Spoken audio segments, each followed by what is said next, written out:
Hey everyone, welcome back to The Tent, your place for politics, policy in progress. I'm Colin Seaberger. And filling in for Daniela Gibbs-Lachey, I'm lead producer Erin Phillips. Colin, how are you holding up on your wonderful vacation this week? Well, I can't say that I am sad to not be in Washington, D.C. right now. I hear that there are some important meetings happening this week, but I have one meeting on my calendar, and that is sitting at the pool and listening to the ocean waves, Pacific Ocean. Just help me, get my Zen on, and it is doing just the trick that I hoped it would. Well, I love that for you. Thank you for taking a tiny break to talk with us and our listeners this week on The Tent. We always appreciate your presence, and we'll let you get back to your adventures shortly. But I did hear you had a really important conversation this week. That's right. I talked to Mike Sozan, Senior Fellow for Democracy Policy at the Center for American Progress Action Fund. We talked about Donald Trump's aims to subvert the congressional confirmation process, what Democrats should be doing with their remaining few weeks in power, and what Democratic threats we should be on guard for over the course of the next few years. Really important topics, and Mike always has great insights, so I can't wait to hear it. But first, let's get to some news. Let's do it. Our listeners may have heard that House Republicans have officially won the majority this week, which means we're looking at a Republican trifecta in government come next year. We should expect that Republicans are going to use their power to achieve as many far-right policy aims as possible. It also means that state governments and the nonprofit sector are going to be more important than ever in fighting back against MAGA extremism. Even as right-wing radicals in the Oval Office and on Capitol Hill do the bidding of the powerful and well-connected and work to rip away our rights and freedoms. Luckily, there's some good news on the state front. In 2016, Democrats ended up with just 16 governorships across the United States, but heading into 2025, they'll hold 23 governorships, including in purple states like Arizona and North Carolina. There are also 15 Democratic state government trifectas, well more than in 2017. And some of them are already mobilizing. California Governor Gavin Newsom announced a special legislative session before the end of the year to codify protections for Californians. He was in D.C. this week to meet with administration officials to ensure that his state gets the federal funding it was promised in the next several weeks before Trump takes office. Things like COVID relief reimbursements and funding for infrastructure projects. Governor J.B. Pritzker of Illinois is also gearing up to protect the rights of his constituents. This week, he announced a number of measures to protect women's health care, building on the state's successful abortion ballot measure. He's also looking to codify a number of important environmental regulations. And in New York, Governor Kathy Hochul is collaborating with the state's Attorney General, Letitia James, on a strategy to challenge Trump administration policies that put New Yorkers at risk. Yeah, these are all really great examples, Colin, and I'm sure we'll see many more from states with progressive leaders as we really get into the thick of the Trump administration. Not only will they be working, though, to protect their own residents from harmful new federal rules and political turmoil, they can also help challenge the legality of Trump administration policies as they come out, much like we saw red states do during the course of the Biden administration. And civil society will also have a role to play here as well. The ACLU and other advocacy organizations have already begun generating important resources to help other organizations, as well as state and local government leaders, to push back on some of Project 2025's most extreme proposals. So the next 4 years will no doubt be a tense struggle between actors trying to protect and support the rights of Americans and the right-wing MAGA trifecta trying to rip those rights away. Fortunately, I have to agree with you, Erin. Now, we both mentioned climate a few times, and I want to dive into this policy area in particular. This week, leaders from around the world are meeting at COP29, which is a global climate conference taking place in Baku, Azerbaijan this year, to discuss climate change solutions and goals. And now they'll also be trying to get a sense for how a second Trump administration could inhibit progress toward achieving those goals. Well, spoiler alert, it's not looking good. The U.S. has long been an important leader in global climate action, Last year at COP28, U.S. Special Climate Envoy John Kerry helped to actually secure a global commitment to transition away from fossil fuels. It was a real historic achievement. But a second Trump administration may erase much of that progress. Trump plans to withdraw the United States from the Paris Climate Agreement yet again, just like he did in 2017. But that's not all. Now that members of the MAGA movement are admitting their intentions to fully carry out Project 2025, it's likely Trump may withdraw the United States not just from the Paris Climate Agreement, but the UN group that convenes at COP each year, a group we've been a part of since 1992. Project 2025 would also have Trump withdraw the United States from the World Bank, which is, of course, the world's largest provider of climate finance in developing countries. And, would be a move that would have disastrous impacts on the climate vulnerable nations that rely on World Bank funding in order to, be able to recover from disasters. It would also end U.S. foreign aid for climate resiliency programs, including things like the extreme weather early warning system that the U.S. helped build in Malawi, which saved upwards of $40 million in damages, as well as countless lives in 2022. Yeah, it's a really troubling set of policies, and it really will undermine sort of the international community's ability to trust the United States to make good on its promises as we withdraw from so many of these organizations. And you know that they're actually planning to carry out these elements of Project 2025 because we've seen them totally, change their tune from the campaign when they were trying to push it away. And now all of a sudden, in the days since the election, we hear folks coming out and saying Project 2025 is the agenda. So we've got to believe them.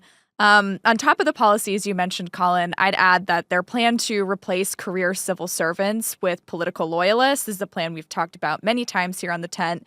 If implemented, it will completely gut the government of climate, environmental, and scientific expertise in particular, leaving huge gaps in our ability to engage with the international community on these issues.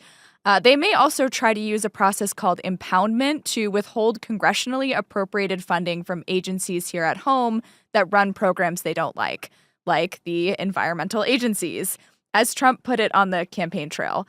The Supreme Court has repeatedly ruled that impoundment is unconstitutional, but with the new MAGA majority on the Supreme Court showing a brazen willingness to ignore precedent, we shouldn't assume that they'll continue to do so. Trump's campaign also, of course, promised to dismantle the historic climate law that passed during the Biden administration, the Inflation Reduction Act as well. On the national security front, Project 2025 encourages Trump and his administration to disregard climate change as a potential threat or a threat multiplier in national security discussions, even though experts recognize that climate has and will continue to amplify many threats abroad. So all of these disastrous domestic policies combined with the global actions you spoke to would really affect the world's ability to limit warming overall. The U.S. is the second largest greenhouse gas emitter on Earth and the biggest oil and gas producer in history. If we withdraw from global climate discussions and counteract our own progress, like Project 2025 suggests we do, we'll be directly hindering the ability of the entire global community to limit the disastrous impacts of climate change. And that is a really troubling reality to think about. But that's all the time we have for today. If there's anything else you'd like us to cover on the pod, hit us up on Twitter, Instagram, and Threads at The Tent Pod. That's at The Tent Pod. And stick around for my interview with Mike Sozan in just a beat. Mike Sozan is a senior fellow for democracy policy at the Center for American Progress Action Fund. He previously served as chief of staff to former U.S. Senator Mark Udall, legislative director for former Senator Jim Webb, and counsel for former Senator Bill Nelson. He has also worked as an attorney for the Department of Justice and the Federal Communications Commission. Mike Sozan, thanks so much for joining us on The 10. Thanks, Colin. Happy to be back. So you're a Senate man, Mike, and I'm curious, we have some breaking news. Senator John Thune of South Dakota was just elected by the Senate Republican Conference to be the incoming Senate Majority Leader in the new Senate. I'd be curious just to get your thoughts on this selection by the Senate Republican Conference, what you think it means and what Americans should expect from Senator Thune in his service as majority leader. That's right, Colin. It is a changing of the guard. Mitch McConnell was Senate Majority Leader for many years through multiple presidents, and he's quite famous. Everybody knows him for his obstruction techniques, but it's really his mastery of the Senate. And so this is a new era. John Thune, I would say, of all the three finalists, he's the one who's kind of the most institutionalist, perhaps the one who is least close personally with Donald Trump. He was running against John Cornyn of Texas and Rick Scott of Florida, and there was a big push in recent days by Trump's allies to get Rick Scott to be the next majority leader. But Scott actually lost in the first round, and then it came down to Thune versus Cornyn. Thune won. And, I worked in the Senate, as you said. I saw Thune for many years up close. He is really comes from the more moderate school of the Republican wing of the party. I mean, he's a rock-ribbed conservative, but I say moderate in the sense that he really worked to protect the institution in the past and did not always go along with what Trump has said and done. So, out of the three that were running, I think that it's notable that he won. And I will also say that it was by secret ballot. And I think that if this race had not been done by secret ballot, you may have seen someone like Rick Scott win. But because the senators could vote privately without anybody knowing, Thune won. And I think that might be an indication that maybe some senators secretly wish that they were able to break with Trump more often. They were able to do it here by secretly voting for John Thune. So if there is going to be any sort of bulwark against Donald Trump's worst excesses or some of the Republican extremists in Congress, Senator John Thune may play an important role. Mike, speaking of the Senate, we know that Donald Trump has already started announcing some incoming personnel decisions for his new administration. And the Senate, of course, plays an important role in confirming many nominees for critical positions in the federal government. Can you talk about the importance of the confirmation process, as well as how Trump has in recent days tried to suggest that he may try to go around that process? And, what is he really getting at? And do you think he could be successful? Sure thing. So the Senate plays the role in advising and consenting and approving nominations of a president. That's written into the Constitution. Most of your listeners know the House doesn't have a role here. It's on the Senate to do it. And the Senate traditionally has really enjoyed this role, has found it to be very important. It puts nominees through hearings, and they debate the nominee on the floor, and then the nominee comes for a vote before the full Senate. Now, most of the time, a president gets pretty broad leeway from the Senate on his nominees, and especially when the president's party is the party that's controlling the Senate, as will be here. As we're speaking, it looks at the three men who are running for majority leader to commit to doing recess appointments, and that essentially means that while the Senate is out on recess, presidents have the ability to appoint somebody to a position, and they can stay there for a very long time. And that means that nominee can escape the normal examination process. And I think this is Trump's way of saying in advance, he knows that some of his nominees are going to be and are already very controversial, maybe not even qualified. And this is a way for those nominees to be put into their positions and be loyal to Trump. Well, that's terrifying. Republicans are obviously very excited to have a majority after Democrats having taken the majority starting back in 2021. But Democrats still have the Senate majority for another, 7 or so weeks. I'm curious, if you were advising current Senate Majority Leader Chuck Schumer, Senate Democrats, about how they should be using these last few weeks of power that they have in order to, protect the government from an incoming extreme administration and unified Republican control of government. What would you advise them?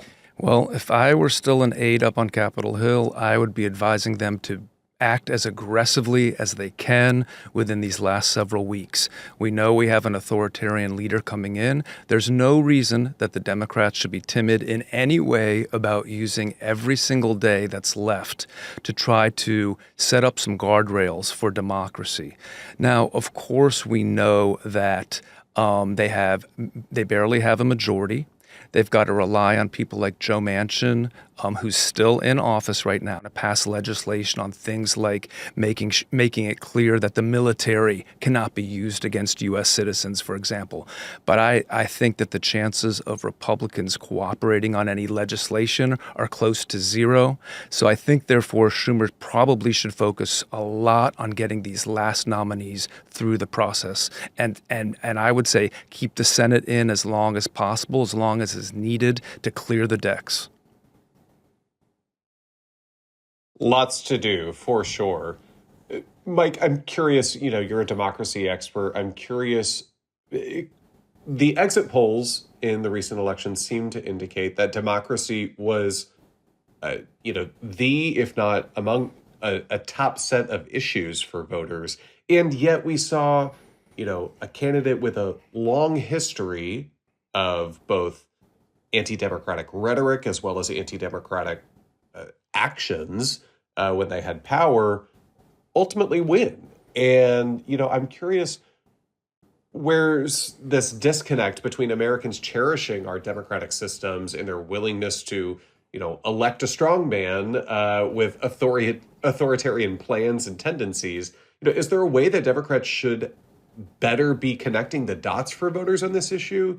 And, what does it portend for our democratic system if many Americans feel that it's not actually delivering for them? Yeah, Colin, this is such an important question. And for myself and all the many others who work in the democracy reform space, this is a question we're going to be studying for many months to come. I mean, on the one hand, we were very heartened. It's good that democracy continues to be the number one or number two issue on voters' minds. But what we also know, there's a few things. We know that means the word democracy means different things to different voters. So for some subset of voters, especially ones who are Republican or voted for Trump, they think of democracy in a different way, and they actually were voting to have Trump protect democracy. They think Biden and the Democrats are the challenge to democracy, and we're overreaching and trying to change the fabric of our society. And so that term democracy can mean different things to different people, but for the people who were really using that term as a way to protect against authoritarianism, people who want to build a stronger, more inclusive, pluralistic democracy, and who were upset that Donald Trump, for example, tried to overthrow the last presidential election. I shouldn't say the last one at this point. It's really now the 2020 presidential election. Many of them really, they did vote to protect democracy, but some of them think, and I can understand this inclination, well, democracy's not working too well for us, so why not try something else? Or why not take a chance on authoritarianism, for example, because democracy just isn't working. And I think part of the work of a lot of us in the democracy space is to try to give people an affirmative vision for how to build a strong democracy that will actually be responsive to people. It's out there. We can reach it. I know right now it doesn't feel like it, but there are pathways to reaching and building a strong democracy. Now, Mike, we know that Donald Trump has lots of authoritarian plans. We see them laid out in Project 2025, of course, but we also know that a unified Republican Congress, could try to do a lot in this space. Are there particular proposals that you anticipate the new Republican majorities in Congress to move on? And, what's the viability there? Do you think they're going to happen? And, what can Democrats do to potentially try to, make some changes to those proposals, or stop them where they're really dangerous in their tracks? Right. Well, I mean, I think that Donald Trump, of course, is going to have the Senate and the House under his control. I mean, as we speak right now, we already know that the Senate looks like it's going to be around 53 out of 100 seats for the Republicans. In the House, it looks like the Republicans are going to have their majority, but it might be a really narrow one. And so part of the answer to your question is how aggressive Republicans in the House want to be. I think they're going to be very aggressive under Mike Johnson. They've already been that way. But they may have a very slim margin. And we saw before in Trump's first term that there were times where some remaining moderate Republicans did not want to go along with the MAGA agenda and sometimes threw a monkey wrench in there. And we've even seen that in the past couple of years under Johnson's leadership, of course. So part of the answer to your question will be how aggressive both the new Senate Majority Leader Thune and the House Speaker Mike Johnson are going to want to be. I think Trump's really going to have them in his back pocket. Or so I think part of that remains to be seen. But I think there is going to be an all-out assault of fundamental rights and this sort of anti-voting legislation, et cetera, as well as, of course, judges, a lot of conservative judges. And I think that the bulwark from the Democrats, it's got to be there. Democrats have got to stand up. They've got to make their voices heard. But we all have to be realistic. There's not going to be that much that Democrats can do, if anything, in the House and in the Senate. Sure, there's the filibuster that can be used for some things. I'm sure Democrats will do that on behalf of the people, on behalf of democracy. But man, Trump really does have the Senate and House to go along with him. And I think we have to brace ourselves for a fair amount of bad legislation, of anti-democracy legislation to be passed. Well, given that backdrop, we know that state and local governments are going to play, a real essential role in trying to shore up some of the rights and freedoms that may be under assault from Republicans in Washington, D.C. and Donald Trump. I'm curious if you can speak to a little bit the kind of pro-democracy reforms that can be made at that state and local level over the course of the next few years to try to protect against those destructive policies. Yeah, I'm glad you brought this up. This is another bright spot. I know we're all looking for whatever bright spots we can find these days. We sure are. Yes, Mike. Yes, indeed. And state and local governments are providing some measure of positivity these days, especially in states where there are pro-democracy governors and legislatures where Democrats are in control. We've seen a lot of progress in those states, especially expanding and protecting the right to vote, even passing some state-level voting rights acts, since Republicans have blocked that on the federal level. There are lots of steps that state and local governments have been taking and that we need to continue to encourage them to take, especially at a time where we know that federal legislation is going to be so tough. So what are some of the other areas that state and local governments have been acting or could act on behalf of the people? Well, number one, several of them continue to try to ban gerrymandering. That's the unfair drawing of districts that are stacked in favor of one political party or another. And when you do fair redistricting reform and you draw maps in fair ways, it really gives voice back to the people and makes it much easier for people to elect the representatives they want. So I'm really encouraged by what we continue to see on gerrymandering reform. Or another area as well is states and localities continue to pass legislation to ban political spending by foreign-influenced U.S. corporations. This is a way of making sure that corporate money is not swaying our elections, and especially corporate money that's controlled in large part by foreign investors, because of course Americans want to have the say in their own elections without foreign influence. And also I could mention that more and more states and localities are moving towards public financing of campaigns, so that this really makes it more possible for more diverse candidates to be able to run for office, candidates who don't have deep-pocketed networks and instead can use taxpayer-funded campaign monies to be able to run for office, which really helps make representatives more fair and representative of actual people. And so I think that those are reforms that we have seen, we will continue to see. There are a lot of other ones out there. And I'll say this last note on that. When people see these reforms come into effect and they see how democracies are protected at their state and local level, it helps to build more of a national demand so that next time there is a pro-democracy governing trifecta on the federal level and federal legislation can actually move again, people can demand that of the House and the Senate and the next president. And that's really good for the longer term strengthening of our democracy. Well, Mike Sozan, I think you were the perfect person for us to be chatting with this week. I really appreciate your time, and thanks so much for joining us on The 10. Thanks, Colin. Always happy to be here. Well, that's all the time this week. Please go back and check out previous episodes. Erin, we do have to talk about one thing that is bringing me joy in these dark days, and that is the premiere of the upcoming Wicked movie, which I don't know about you, but I have been waiting decades for ever since it was initially promised.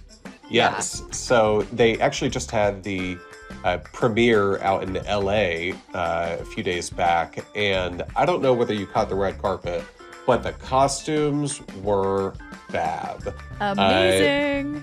Yeah, Ariana Grande showed up in this kind of Wendy Wizard of Oz inspired, kind of looked a little, little Bo Peep to me.